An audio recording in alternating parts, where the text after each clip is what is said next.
everybody. We got Uncle Andy and Dirty Nick here. We are deadlifting tonight. Andy what'd you just work up to? 605. Andy just worked up to a casual 605. And now you were training for Maryland's in November? I mean, sort of training. I mean, I guess it's there and I'm doing stuff that kind of lines up. But yeah, so now I'm doing some rep work with axle deadlift. Yeah, he's loading up the axle bar. He's gonna do a double overhand of like 405 for reps. Nope, that's not a thing. It's not gonna happen. Meanwhile, I'm over here, I'm working up on bands. Lockouts have been my issue in the past, so I'm going to continue doing all I can to make that not an issue as best as I can. It is just Andy and I tonight riding Dolo. Nope. Yep. It's a thing. Just because you say it doesn't mean it's true. It's a thing. It's a thing, Andy. I don't care what you say, it's a thing. Fair enough. I am just drilling this deadlift, trying to build a better deadlift on the top half of my pull. There's no better way that I found to do that than using band tension. So I'm going to work up. I'm not gonna go super heavy. I'm gonna use moderate weight to really work on locking out without the hitch. To ingrain a smoother deadlift, build the strength up on a conventional white light powerlifting worthy deadlift. Hitching is a good tool to have, absolutely, especially if you are, well, mainly because if you're a strongman, it is 100% an asset and a tool you should have in your repertoire that you can whip out when need be. Because if you're doing a rep event, max reps, whatnot, or even a max deadlift, and your back starts failing or your leg drive starts failing, you have a little bit more in the tank when you do get to hitch because you can get underneath the bar and get to that lockout a little bit sooner. But I'm gonna try to build that raw strength with a normal lockout. Now I can pull around six-ish without a hitch. So, but who knows what that is with bands because they're like 270 at the top and it's a long pull. But I really am not looking to dig here. I wanna get heavy enough where it's challenging, but not too heavy where I still can't consciously make adjustments and correct what needs to be corrected, if that makes sense.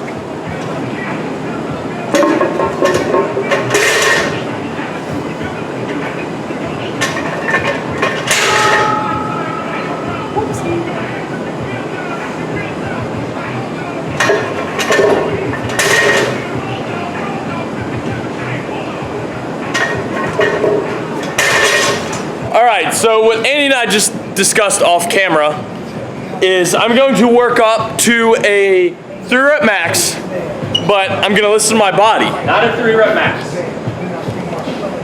So it's a max effort concept, not a 3 rep max. So you're gonna work up to max effort triples with small jumps in weight to where you stay strict on form, but get your reps in. No failure. I was getting there. Okay. I was just making sure you're not going to confuse me. I was getting there, Dad. Jeez.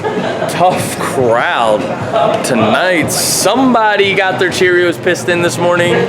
Like Andy said, I'm going to be working up to a 3 rep max, but instead of finding a true max where it's all out everything, as soon as my form starts to break down even a little bit, that is where I'm going to stop.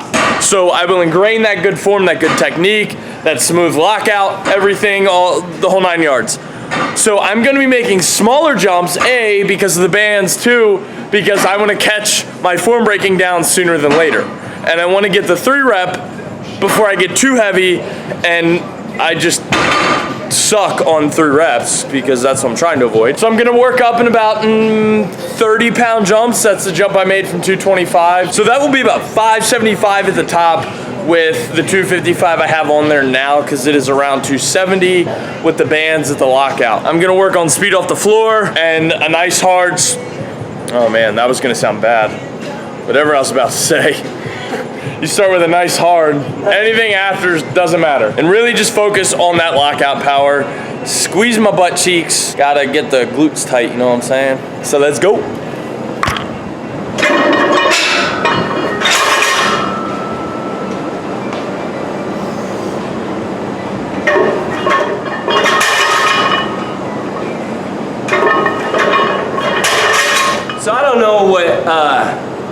Nick's subscribers think of a touch and go deadlift. But personally, when I watch somebody doing a deadlift and they do 1 rep and then bounce a bunch, I'm like, oh, that person did 1 deadlift.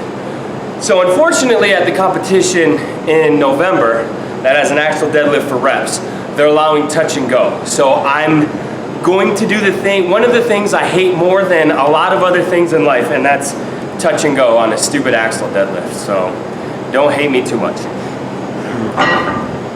Yep.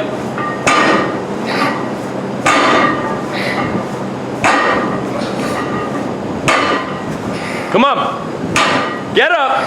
Yes, sir. Let's go. Work. Or set it down. That was 1 rep for everybody out there. Just 1, because I did 1 at the beginning and then other. So technically you just moved like 2,000 pounds in 1 rep. Nope. I did 1 rep at like 2,000 pound deadlift. Dirty Andy, everybody. No.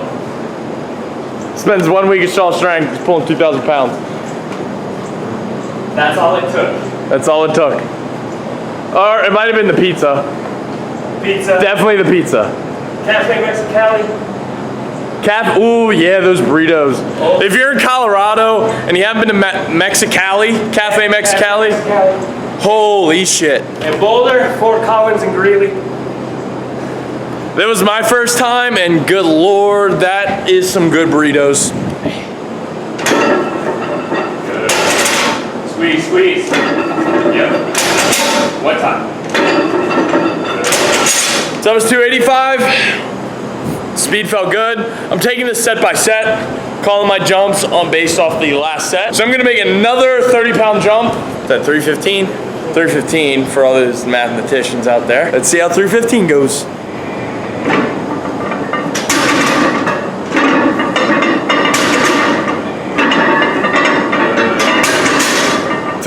Felt pretty good. Speed was still good. My next jump is going to be 25 pounds. I'm going to go to 340. And then if that goes well, my target set is 365. I'll be very happy with that. So we'll see.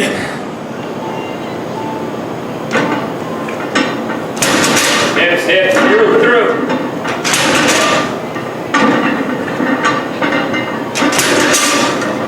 Ow. How's that? A little slower at the top. Yeah. Like I said, I crushed my knees and I feel the bar bouncing and I'm trying to stop it. Yep. So the speed was definitely slower on 340, but I'm still going to make the 20-pound jump or 25-pound jump to 365. And I'm gonna take it rep by rep. The 340 did not feel brutal. I'm going to make the jump to 365, but if my form breaks down significantly on the first rep, I'm calling it there. I'm not gonna push it any more than that because that's not what I'm trying to accomplish tonight. I'm trying to accomplish ingraining the good habits for a good lockout, no hitch. Training that lockout power, so if I do start to get sloppy, I'm calling it there, and I got Andy back here to call me on my shit. There will be no cheating happening tonight, ladies and gentlemen. Right, Andy? Fact. Fact. Speed, speed, speed. Gotta have it.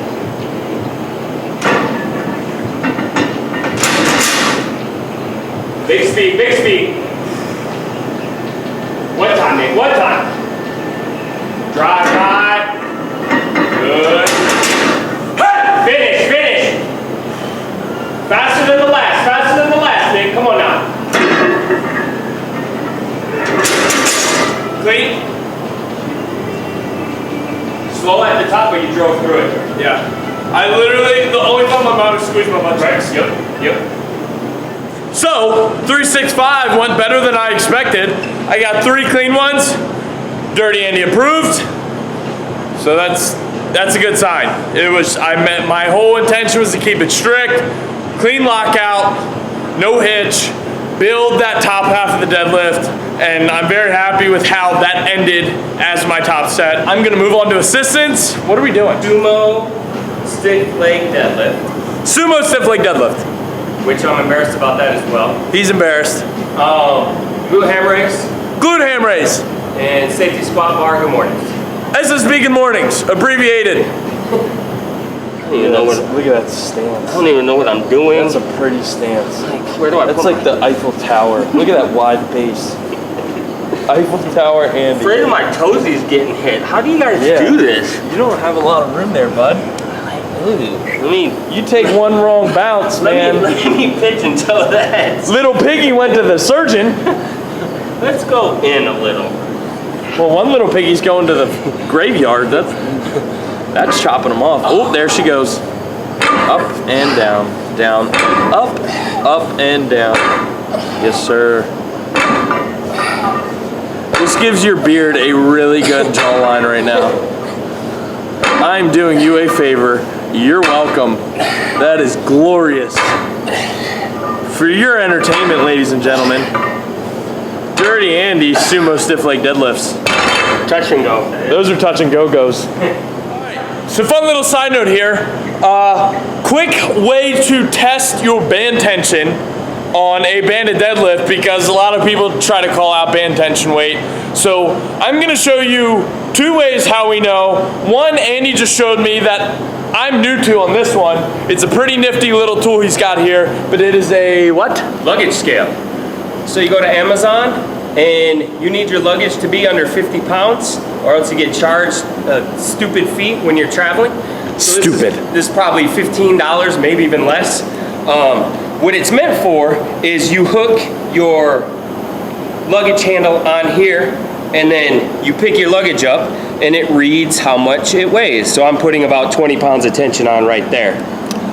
So what we do with this is put it on a deadlift or put it on a band, whether you're doing overhead press, whether you're doing deadlift squat, any band tension, because band tension's a lot like car deadlift weights and 1,000-pound tire weights. A lot of people say 1,000 pound, but they end up coming out at like 750 when they put it on a scale. A lot of people say, Alan and Joey. a lot of people say, oh, 300-pound band tension, but unless you put it on some type of scale, this is all subjective. So what we do is we're very objective and mathematical. So we have this band tension that Nick was just pulling on. So we're right around looks like 35, 40 pounds a side off the bottom. So 70, 80 pounds. So he just pulled, call it 70 just for the internet. So that was 435 off the bottom. And then we're gonna put the thing at his lockout. Let me tear that. So we're at 0 pounds. And now this goes to about 110 pounds before it airs out. So if Nick pulled 275 in band weight, this isn't gonna be, no, we just zero or air it out.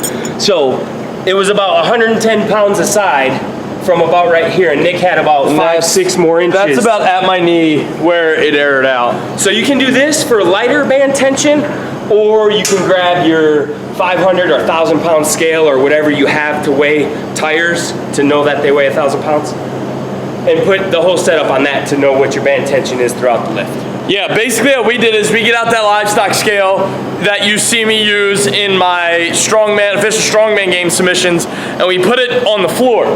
What we do is I pick up the bar and I stand on the scale and I tear it so it zeros.